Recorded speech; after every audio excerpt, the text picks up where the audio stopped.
En México, hay historias que nunca llegaron a los periódicos. Relatos que corren de boca en boca, entre sacerdotes, enfermeras de guardia nocturna y familias que aprendieron a guardar silencio. 5 exorcismos reales, no por lo que se vio, sino por lo que quienes estuvieron ahí jamás pudieron olvidar. Un cuarto que de repente se quedó sin aire, una voz que habló en un idioma que nadie conocía, una sombra quieta en la esquina de una casa antigua. En cada relato hay una cicatriz, un testigo que aún baja la mirada al recordarlo. Hoy no vas a escuchar gritos sin sentido ni efectos exagerados. Hoy entrarás en 5 noches donde el miedo se mueve despacio y es imposible ignorarlo.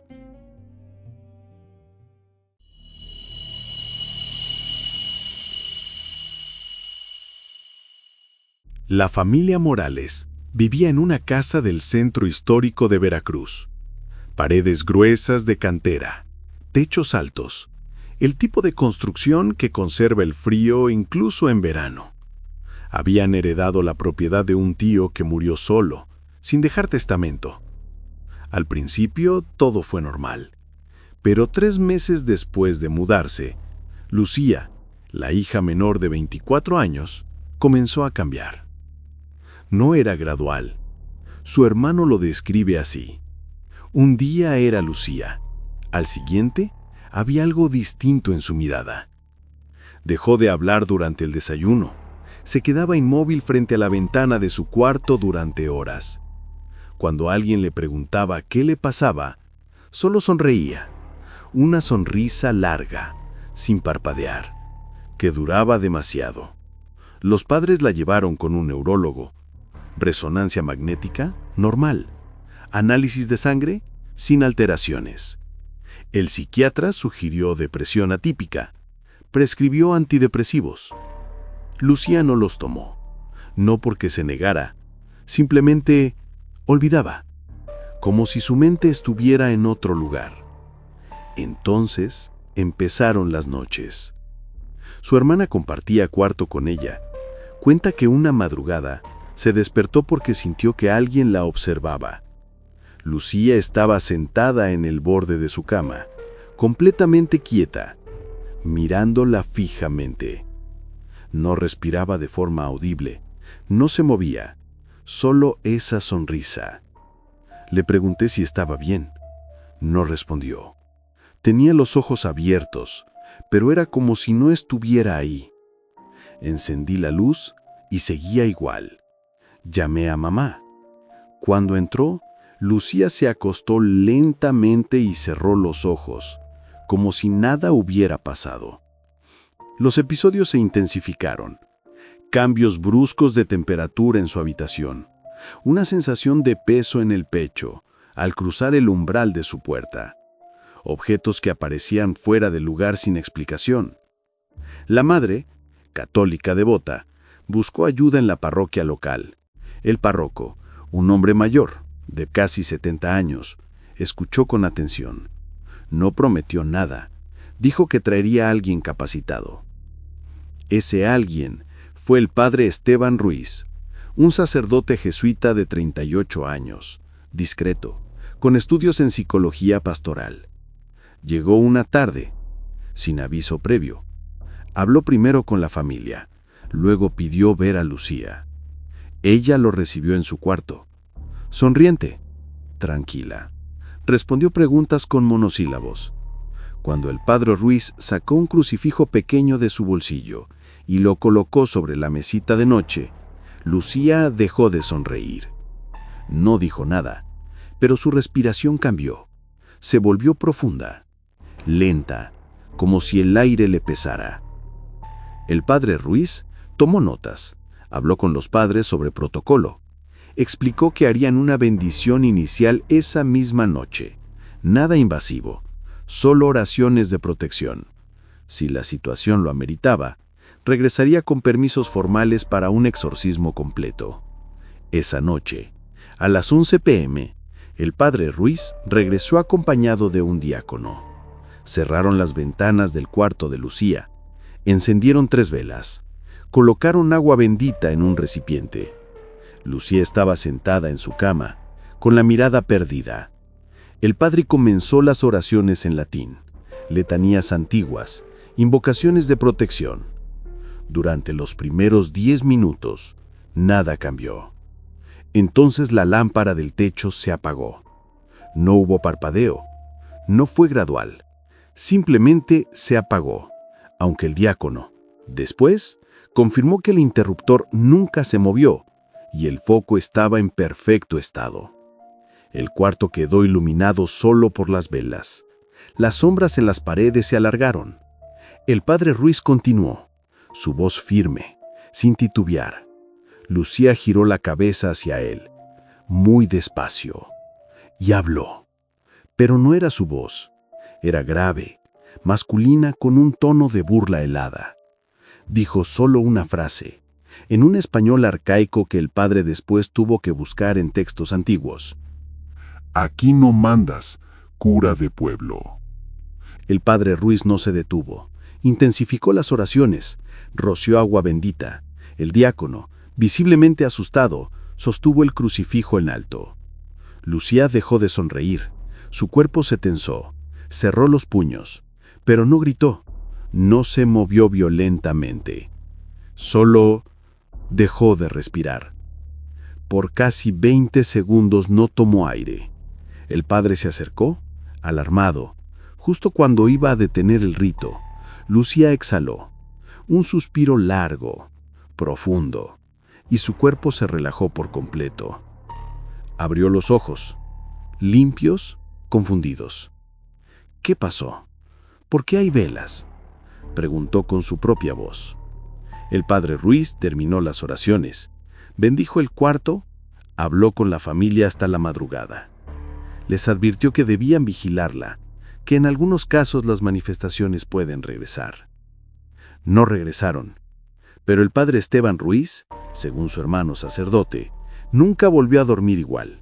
Desarrolló insomnio crónico, dejó su puesto en la parroquia un año después y se retiró a un monasterio en las montañas de Jalisco. Cuando alguien le pregunta sobre esa noche, solo dice: vi algo que no debería estar en este mundo.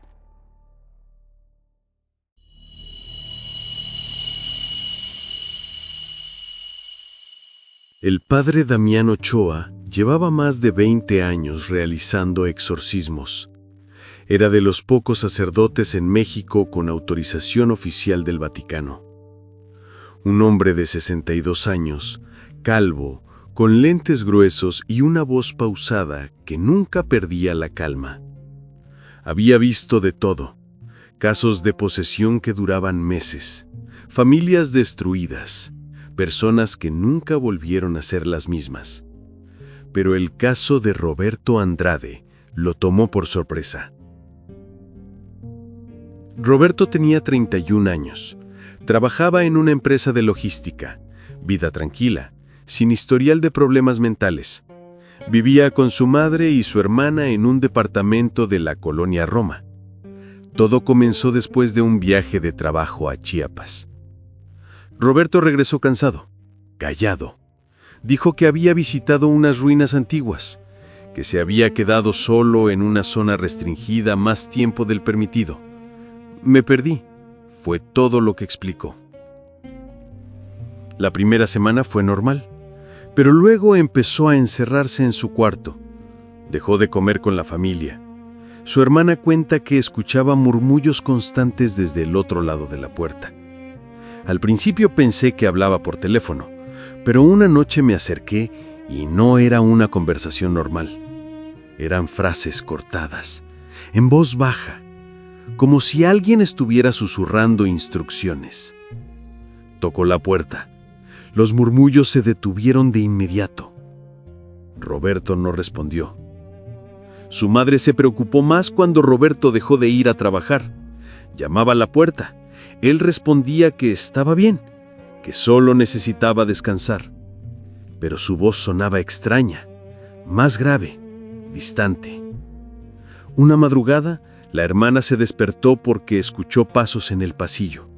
Salió de su cuarto y vio que la puerta de Roberto estaba entreabierta, una rendija de apenas 5 centímetros.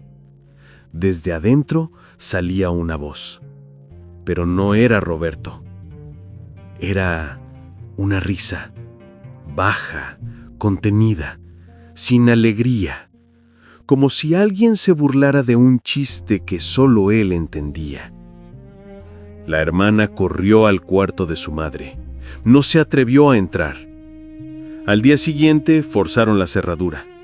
Roberto estaba tirado en el suelo, dormido, con ojeras profundas y la ropa sucia. El cuarto olía a encierro. Las cortinas estaban cerradas. En las paredes, garabatos con marcador negro, palabras sin sentido, símbolos que ninguno reconoció. Lo llevaron al hospital. Deshidratación severa, pero nada más. El psiquiatra sugirió un brote psicótico. Recomendó internarlo. La madre se negó. Algo en su instinto le decía que esto no era médico. Buscó al padre Damián Ochoa. El padre escuchó el caso con atención. Hizo preguntas específicas. Revisó las fotos del cuarto. Pidió hablar con Roberto. La madre dijo que no salía de su habitación, que solo abría la puerta para tomar agua. El padre Ochoa fue al departamento esa misma tarde. Tocó la puerta del cuarto de Roberto. Silencio absoluto. Roberto, soy el padre Damián. Tu madre me pidió que hablara contigo. Nada. No voy a forzarte a salir.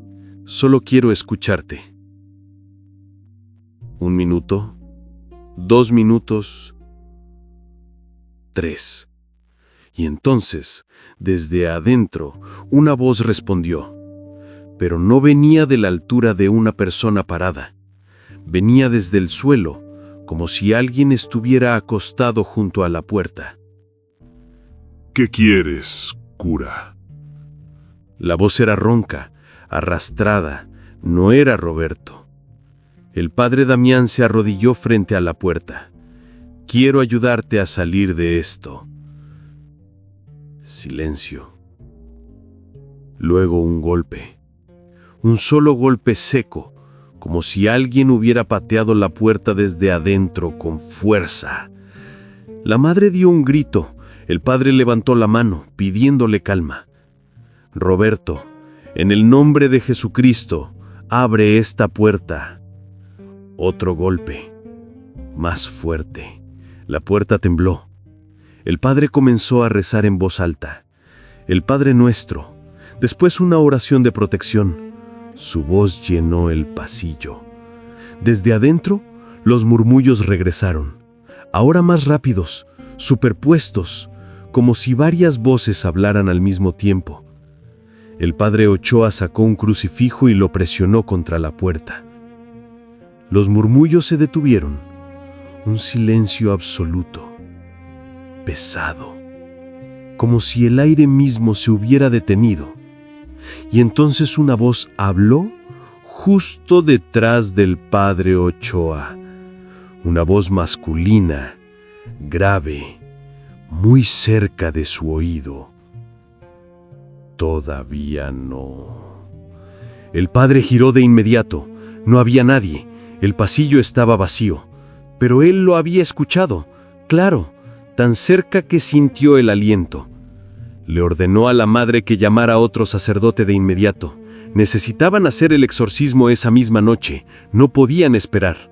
No con lo que acababa de experimentar. A las 10 p.m., el padre Ochoa regresó con un sacerdote joven y un diácono. Forzaron la puerta del cuarto de Roberto. Él estaba sentado en una esquina con las rodillas contra el pecho, mirando la pared. Cuando entraron, Roberto giró la cabeza. Sonrió, pero sus ojos estaban completamente en blanco. El rito duró casi 3 horas. Roberto no opuso resistencia física. No gritó. No se movió, pero durante todo el proceso, los murmullos continuaron, como si algo hablara desde su interior sin mover sus labios. A las 2 a.m., el padre Ochoa realizó la invocación final. Roció agua bendita. Roberto dejó de murmullar. Parpadeó. Sus ojos volvieron a la normalidad. Miró a su alrededor, confundido, asustado. ¿Qué hago aquí?, preguntó con su propia voz. ¿Dónde están? ¿Dónde están quiénes?, preguntó el padre. Roberto comenzó a llorar. Los que estaban conmigo, los que me hablaban, dijeron que nunca iba a estar solo. El padre Ochoa lo abrazó. Le dijo que ahora estaba a salvo. Pero después, en privado, le confesó a su hermano sacerdote: no estoy seguro de haberlo sacado todo. Lo que escuché detrás de mí, eso no salió de Roberto. La familia abandonó el departamento 2 semanas después. Se mudaron a otro estado. Roberto se recuperó, pero tiene pesadillas recurrentes. Siempre la misma. Alguien toca la puerta de su cuarto y cuando abre no hay nadie, solo una voz que susurra: todavía no.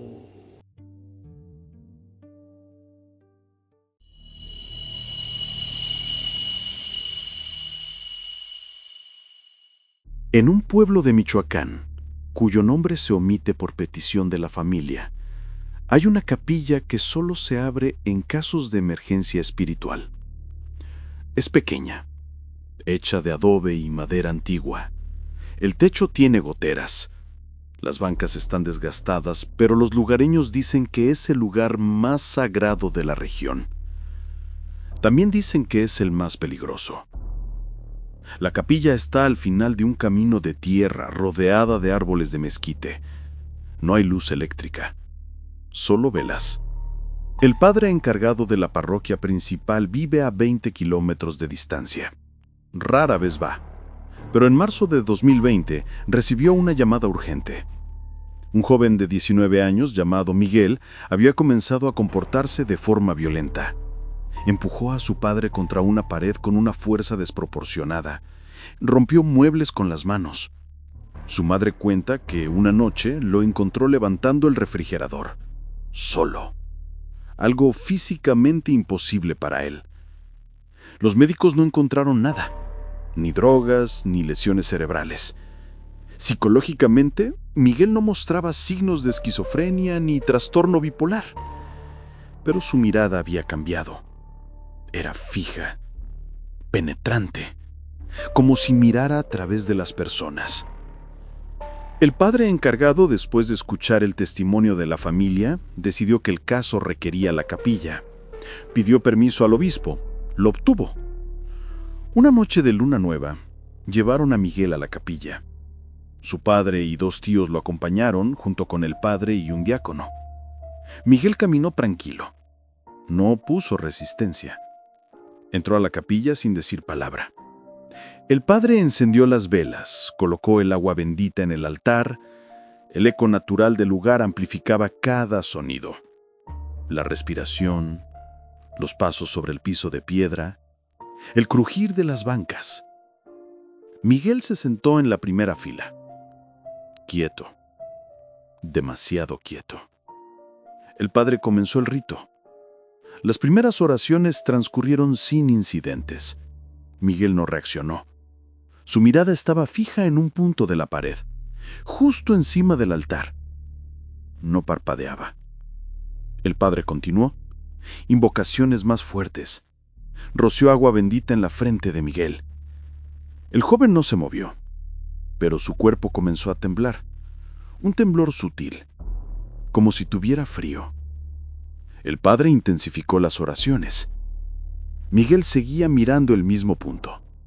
Su respiración se volvió más pesada, profunda, como si el aire le costara entrar. 20 minutos después, cuando el padre estaba a punto de realizar la invocación final, algo cayó del altar. Una campanilla de metal, pequeña, oxidada. Nadie la había tocado. Cayó con un sonido metálico, limpio, que resonó en toda la capilla.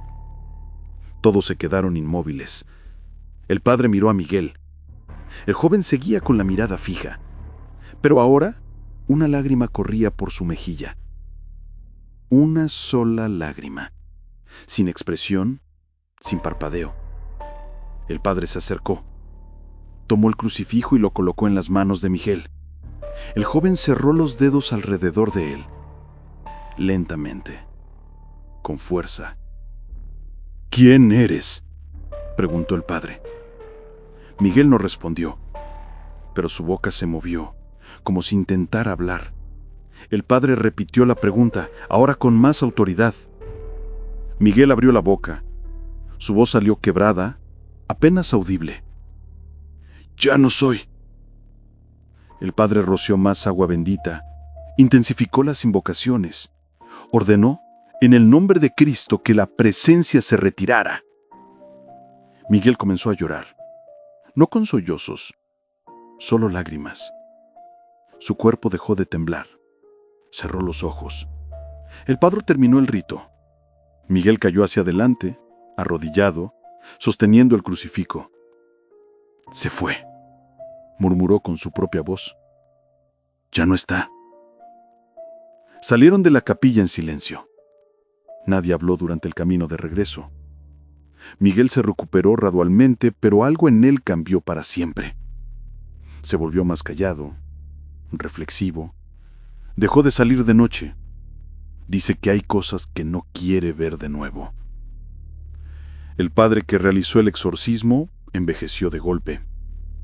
Quienes lo conocían dicen que en cuestión de semanas su cabello se volvió completamente blanco. Desarrolló un temblor en las manos que nunca desapareció. Cuando le preguntan sobre esa noche, solo dice: «En esa capilla hay más de lo que podemos ver, y no todo está de nuestro lado».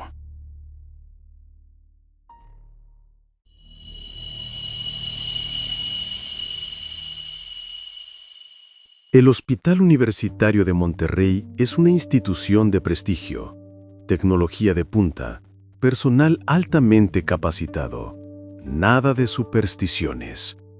Pero en el turno nocturno de pediatría hay una habitación que las enfermeras evitan, la 407. El caso comenzó con una niña de 11 años llamada Sofía. Ingresó por convulsiones inexplicables. Los estudios no mostraban epilepsia, ni tumores, ni infecciones. Todo estaba normal. Pero las convulsiones continuaban, y con ellas algo más.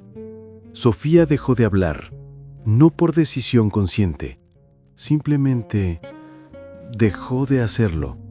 Cuando los médicos le hacían preguntas, ella los miraba fijamente, sin responder. Su mirada era vacía, como si estuviera muy lejos. Las enfermeras comenzaron a notar detalles extraños. Las luces del pasillo parpadeaban cuando Sofía pasaba en su silla de ruedas. La temperatura de su habitación siempre era más baja que las demás, incluso con el clima funcionando correctamente. Una noche, la enfermera Gabriela entró a revisar los signos vitales de Sofía. La niña estaba despierta, sentada en la cama, mirando la pared. Le habló. Sofía no respondió. Cuando Gabriela se dio la vuelta para salir, escuchó una voz detrás de ella. «No te vayas». Era la voz de Sofía, pero no sonaba como una niña de 11 años. Sonaba cansada, antigua. Gabriela se giró. Sofía seguía mirando la pared sin mover los labios. Gabriela salió rápido de la habitación. Esa misma noche, reportó el incidente al supervisor. Él le dijo que el estrés del turno nocturno puede generar alucinaciones auditivas, pero Gabriela insistió. «Yo sé lo que escuché». Otros miembros del personal comenzaron a reportar experiencias similares.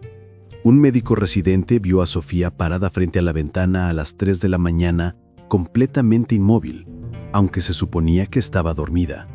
Cuando le preguntó qué hacía, ella se dio la vuelta lentamente y sonrió. Una sonrisa que él describe como demasiado amplia para su rostro. Los padres de Sofía estaban desesperados. Los médicos no tenían explicaciones. Los medicamentos no funcionaban. La niña apenas comía. Su peso bajó peligrosamente. Fue la madre quien sugirió buscar ayuda espiritual. El padre, escéptico al principio, finalmente aceptó cuando vio a Sofía hablar en un idioma que nadie reconoció. Palabras guturales, cortadas, sin estructura gramatical conocida. La familia contactó a un sacerdote, pero realizar un exorcismo dentro del hospital era complicado. Requería permisos, aprobaciones administrativas. La dirección médica lo veía como una interferencia en el tratamiento. Finalmente llegaron a un acuerdo. El sacerdote podría realizar una bendición pastoral en la habitación, con consentimiento firmado de los padres y supervisión de un médico. El padre que aceptó el caso fue un hombre joven, de apenas 35 años, con estudios en psiquiatría pastoral. No era un exorcista oficial, pero tenía experiencia en casos limítrofes. Llegó al hospital una noche de viernes. La habitación 407 estaba en silencio. Sofía dormía, o al menos eso parecía. El padre cerró la puerta. Colocó un crucifijo sobre la mesa. Comenzó con oraciones suaves, bendiciones generales. Sofía abrió los ojos. Lo miró directamente, sin parpadear. El padre continuó. Roció agua bendita. Invocó protección divina. Sofía se sentó en la cama. Lentamente. Su cuello giró con un movimiento antinatural, como si algo dentro de ella se estirara. «¿Qué buscas de mí?», preguntó con su voz normal, pero el tono era plano, sin emoción. El padre le respondió que había venido a ayudarla, pero escuchó que la niña respondía: «No, ella sí». «¿Quién es ella?». Sofía señaló hacia el rincón oscuro de la habitación. «Ella, la que siempre está ahí». El padre miró hacia el rincón. No había nada, pero sintió un frío repentino, como si el aire se hubiera congelado. Intensificó las oraciones. Sofía cerró los ojos. Su cuerpo se relajó. Entonces, desde el pasillo, llegó un grito desgarrado, femenino, lleno de dolor. El padre abrió la puerta de inmediato. El pasillo estaba vacío. Las enfermeras salieron de la estación, alarmadas. «¿Quién gritó?», preguntó una de ellas. Nadie lo sabía. Revisaron las habitaciones cercanas, todas en silencio, los pacientes dormidos. El grito había salido de ninguna parte. El padre regresó a la habitación 407. Sofía estaba acostada, con los ojos cerrados, respirando suavemente. «Ella se fue», murmuró sin abrir los ojos. «Pero va a regresar». El padre terminó la bendición. Habló con los padres. Les recomendó buscar un exorcista con más experiencia. Sofía mejoró gradualmente. Las convulsiones cesaron. Comenzó a hablar de nuevo, pero nunca explicó qué era lo que veía en el rincón de su habitación. Las enfermeras del turno nocturno siguen evitando la habitación 407. Dicen que a veces cuando pasan frente a la puerta, escuchan una voz de niña que canta, muy bajo, apenas audible, y que cuando abren, no hay nadie dentro.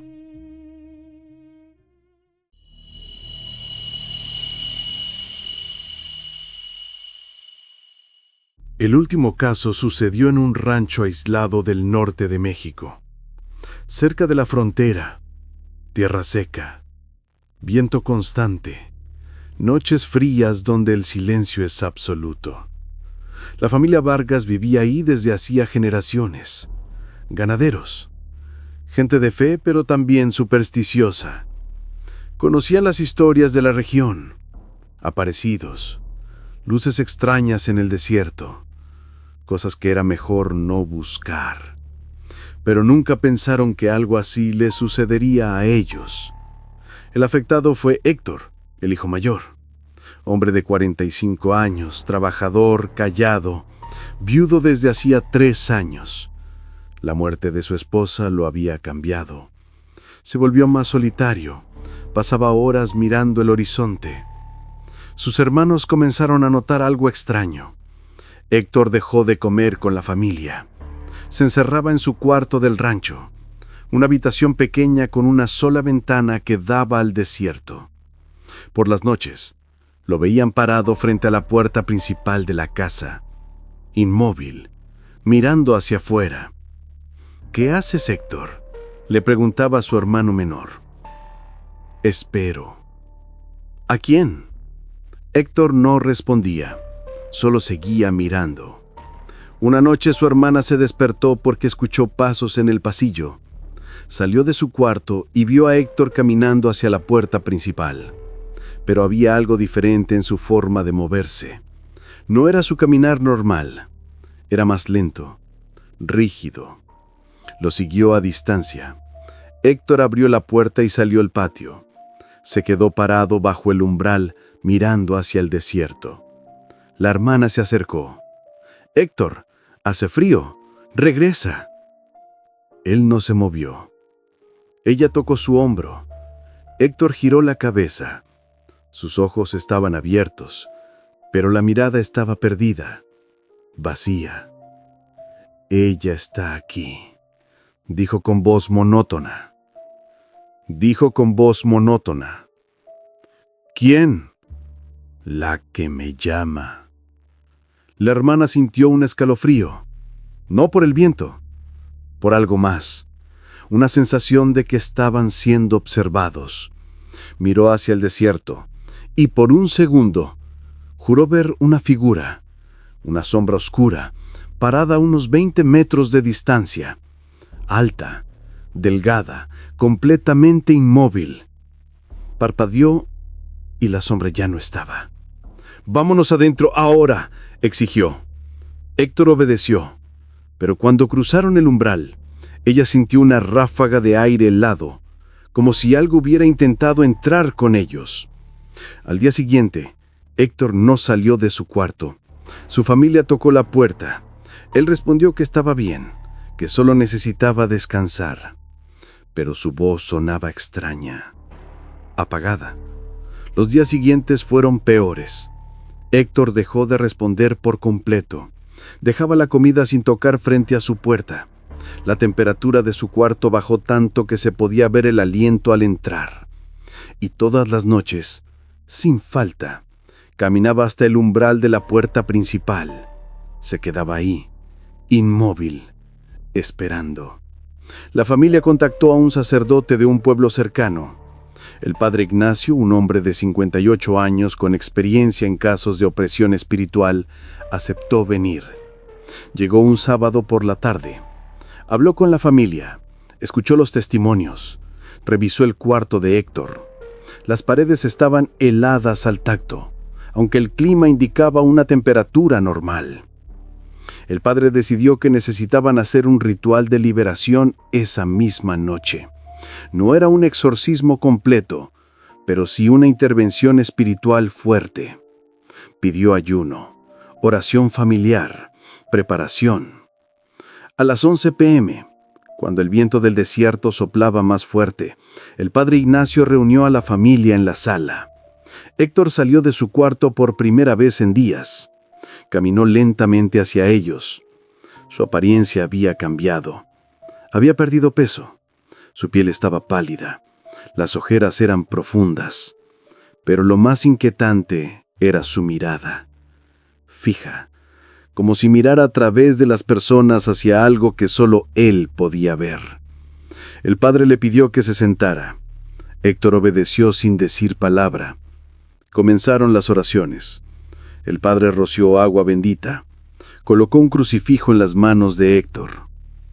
Durante los primeros minutos, Héctor no reaccionó, solo respiraba, lento, profundo. Entonces, sin aviso, se levantó. Caminó hacia la puerta principal. Héctor, quédate aquí, ordenó el padre. Héctor no se detuvo. Abrió la puerta. La familia se puso de pie, alarmada. El padre corrió detrás de él. Héctor se quedó parado bajo el umbral, mirando hacia el desierto oscuro.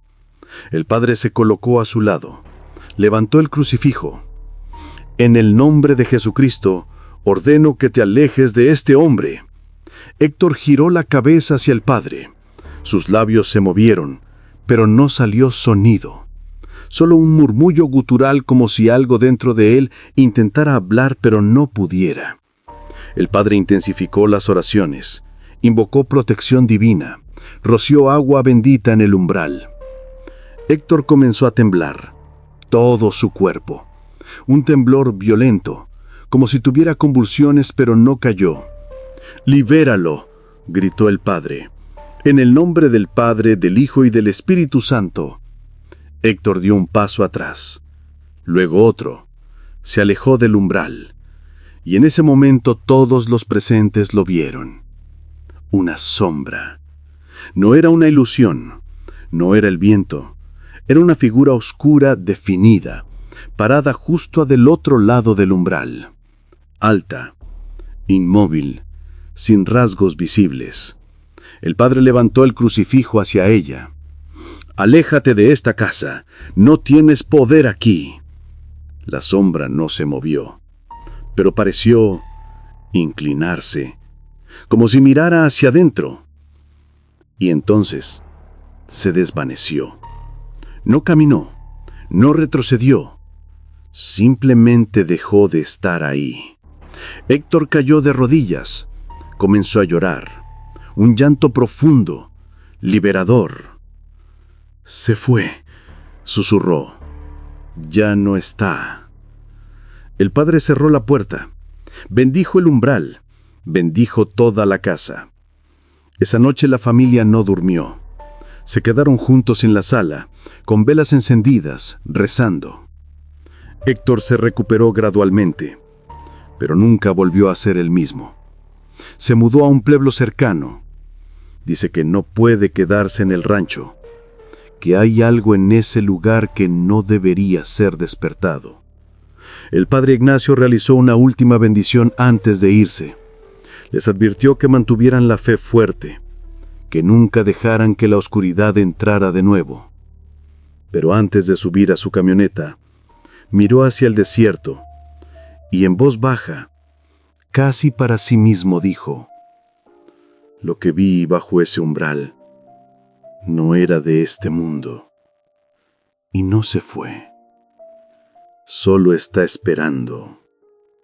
La familia Vargas abandonó el rancho 6 meses después. Ahora está vacío. Las puertas cerradas con candado. Los vecinos dicen que a veces, en noches sin luna, se ve una luz tenue en las ventanas y una sombra parada bajo el umbral. Nadie se acerca.